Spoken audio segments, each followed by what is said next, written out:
প্রিয় দর্শক, সাজ্জাদ কাদিরের প্রীতি এবং শুভেচ্ছা নিন। এই মুহূর্তে আপনাদের সামনে কথা বলতে এসেছি জুলাই সহায়তা নিয়ে সরকার হঠাৎ করে পিছু হচ্ছে কেন, এই প্রসঙ্গটা নিয়ে কথা বলবো।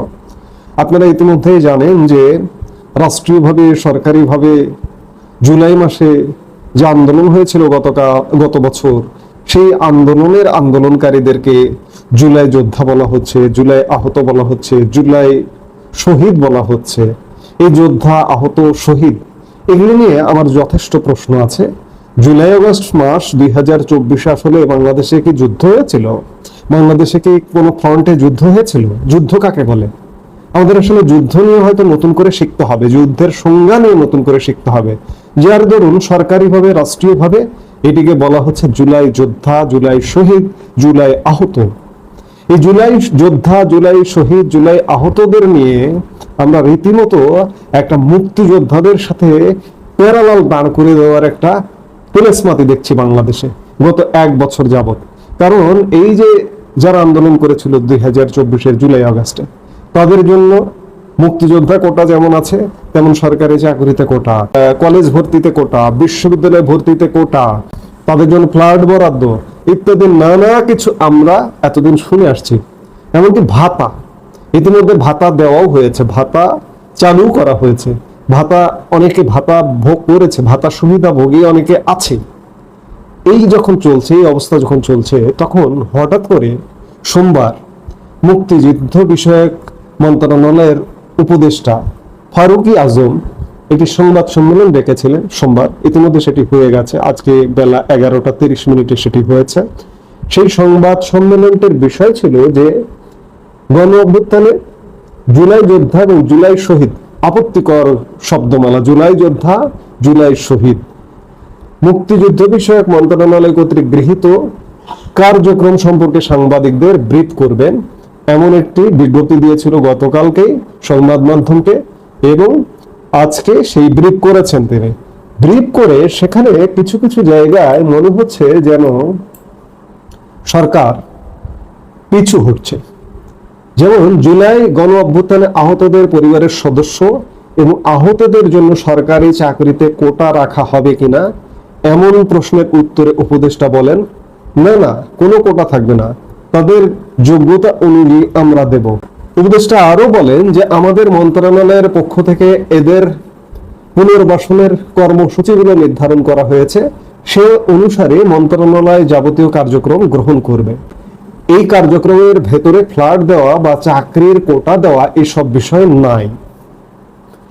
তিনি আরো বলেন, পুনর্বাসনে কর্মসূচি আছে, পুনর্বাসন নানাভাবে হতে পারে, তাদের প্রশিক্ষণ দিয়ে যার যার যোগ্যতা অনুযায়ী যে যেভাবে পুনর্বাসিত হতে চায়, অথবা আত্মকর্মসংস্থানের জন্য যদি হাঁস মুরগি বা পশুপালন করেন, যেভাবে ওনার জীবিকা সংস্থান করতে চাইবেন, সরকারের পক্ষ থেকে সে ধরনের ব্যবস্থা গ্রহণ করা হবে।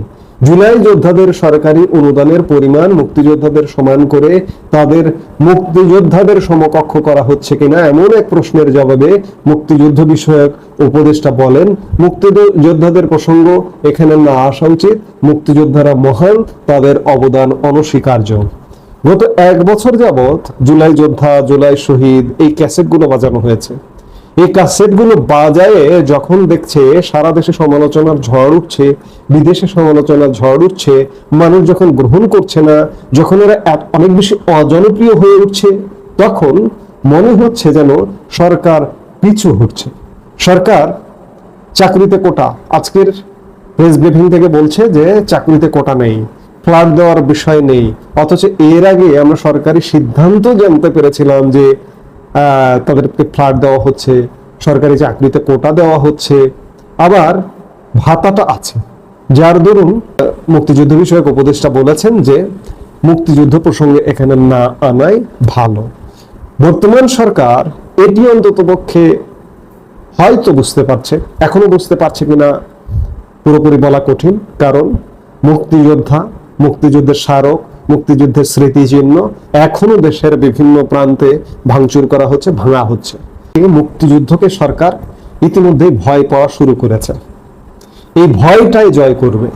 মুক্তিযুদ্ধের জয় অবশ্যম্ভাবী, কোথায় মুক্তিযুদ্ধ আর কোথায় জুলাই অগাস্ট গত বছরের 2024-এর? যেন একটা হিমালয়ের সাথে একটা ছোট্ট ইটের ঢেলাকে তুলনা করা। সরকার, এই বিভ্রান্তমূলক সরকার কিন্তু সেটাই করেছে। আজকে সরকার সেই অবস্থান থেকে আসলে পিছু হচ্ছে, বাধ্য হচ্ছে পিছু হটতে। আজকে যেমন ঐক্যমত্য কমিশনেরও একটি সভা অনুষ্ঠিত হয়েছে, সেখানে ঐক্যমত্য কমিশনের প্রধান যিনি সমন্বয় করেন, ঐক্যমত্য কমিশনের সহ সভাপতি আলিরিয়াস, তিনি বলেছেন যে আমাদের মুক্তিযুদ্ধ সবার ঊর্ধ্বে। একটা জিনিস বুঝতে হবে, একটা জিনিস অনুমান করতে হবে, বা সরকারের পালস গোনা উচিত যে মুক্তিযুদ্ধের বাংলাদেশ, এই বাংলাদেশের নাম যদি নিতে হয়, বাংলাদেশের সাথে কিন্তু মুক্তিযুদ্ধ জড়িয়ে আছে। মুক্তিযুদ্ধকে বাদ দিয়ে, মুক্তিযুদ্ধকে অবমাননা করে সরকার, সে যত বড় সরকার বাহাদুর হোক না কেন, কোনোভাবেই সফল হবে না। সরকার কি ধীরে ধীরে বুঝতে পারছে? যার কারণে মুক্তিযুদ্ধ নিয়ে অনেক বেশি আলাপ হচ্ছে। আজকে, বিশেষ করে আজকে অনেকটা আলাপ হলো, এবং জুলাই নিয়ে খানিকটা পিছু হচ্ছে। এতদিন সরকারি এমনকি সভা করে, মিটিং করে সিদ্ধান্ত দেওয়া হয়েছে জুলাই যোদ্ধাদের জন্য ফ্ল্যাট দেওয়া হবে, জুলাই যোদ্ধাদের জন্য চাকরি দেওয়া হবে ইত্যাদি। এখন হঠাৎ করে মুক্তিযুদ্ধ বিষয়ক উপদেষ্টা আলাদা করে সাংবাদিক সম্মেলন করে, প্রেস ব্রিফিং করে বলছেন যে না, জুলাই শহীদ বা যোদ্ধাদের জন্য চাকরির কোটা নেই, কিংবা ফ্ল্যাটের বিষয়টি নেই। যদি এটি সত্য হয়, নাকি কোনো ধোঁকা দেওয়া যদি সত্য হয়, তাহলে এই জুলাই করতে করতে সরকার জুলাই করতে গিয়ে যখন দেখছে এটি একটি অজনপ্রিয় বিষয় হয়ে উঠছে ক্রমেই, মুক্তিযুদ্ধকে খাটো করতে গিয়ে, তখন সরকার এখান থেকে পিছু হটতে বাধ্য হচ্ছে। আজকে থেকে দেখছি যে বেশি করে মুক্তিযুদ্ধের কথা বলা শুরু করেছে।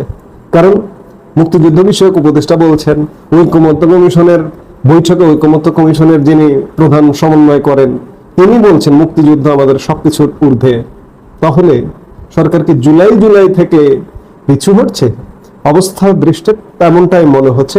এখন দেখার বিষয়, কারণ এই সরকারটি একটা অস্বচ্ছ এবং দুর্বোধ্য সরকার। এই অস্বচ্ছ দুর্বোধ্য সরকারের 1-2 দিনের আলাপ কথাবার্তায় হঠাৎ করে কিছু অনুমান করা বা বোঝাটা কঠিন। দেখা যাক সামনে আরো কি ঘটে, আমরা দেখবার জন্য অপেক্ষায় আছি। এই মুহূর্তে এ পর্যন্ত। সবাই ভালো থাকুন, সুস্থ থাকুন। আমাদের ভিডিওগুলো নিয়মিত পেতে সাবস্ক্রাইব করুন Sajjad Kadir and the legends YouTube channel, এবং লাইক, কমেন্ট, শেয়ার করে সাথে থাকুন।